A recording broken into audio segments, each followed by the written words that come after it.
Baik, itu sedikit perkembangan mengenai ringgit. Kalau kita nak tunjukkan berkenaan pergerakan dan juga prestasi ringgit untuk setakat pembukaan pagi ini pada 9 pagi, kalau boleh saya tunjukkan untuk 21 Oktober 2024, saya boleh kongsikan pada hari ini ia berada pada paras 4.3045.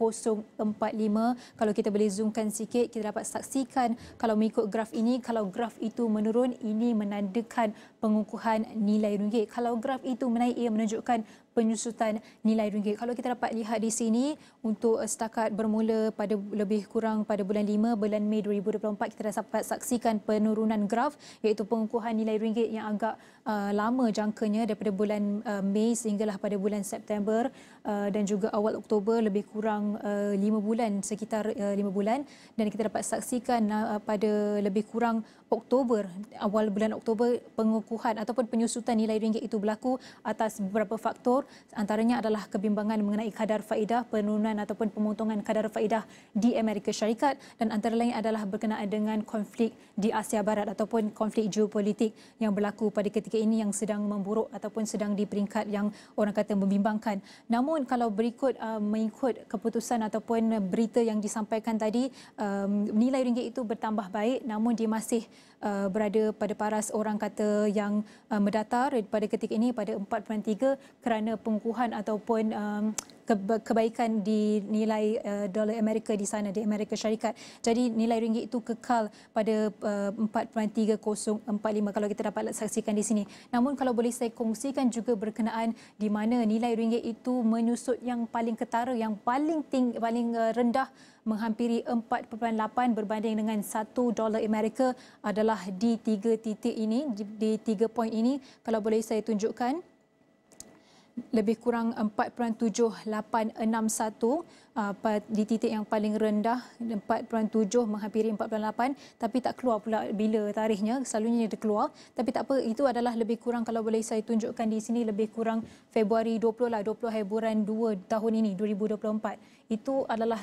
antara titik terendah untuk nilai ringgit.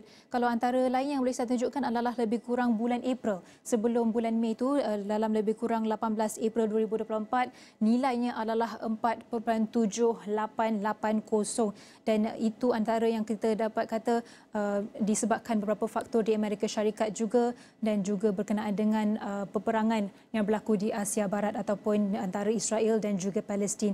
Dan itu kalau kita boleh kongsikan antara prestasi ringgit kalau kita bandingkan dengan nilai dolar Amerika. Kalau boleh saya nak throwback sikit, kalau kita ambil jangka masa yang panjang ataupun jangka masa yang jauh, kalau kita nak bandingkan antara tahun, kalau kita boleh tunjukkan dalam masa sebulan lah kalau kita boleh tunjukkan ya.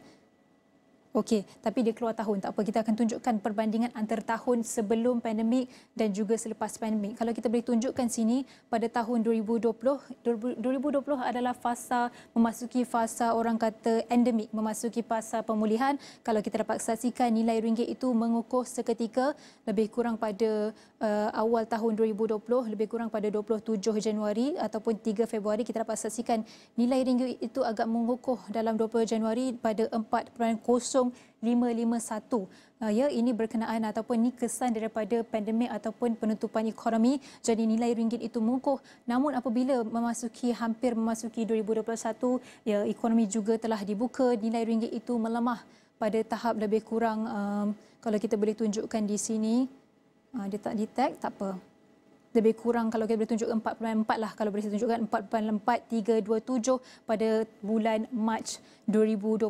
Itu adalah pada fasa endemik. Namun bergerak ke hadapan terus ke 2021, 2022, 2023 dan 2024, kita dapat saksikan nilai ringgit itu paling lemah adalah pada tahun 2024 seperti yang saya tunjukkan 3 poin tadi, dan juga pada tahun 2022 pada Oktober 31 juga hampir memasuki ataupun hampir mencecah 4.8 iaitu 4.7449, dan ini adalah kalau kita boleh lihat dari sudut pandang jauh berkenaan dengan prestasi nilai ringgit berbanding dolar Amerika untuk turun naiknya, dan disebabkan beberapa faktor juga. Itu adalah berkenaan dengan ringgit berbanding dengan dolar Amerika.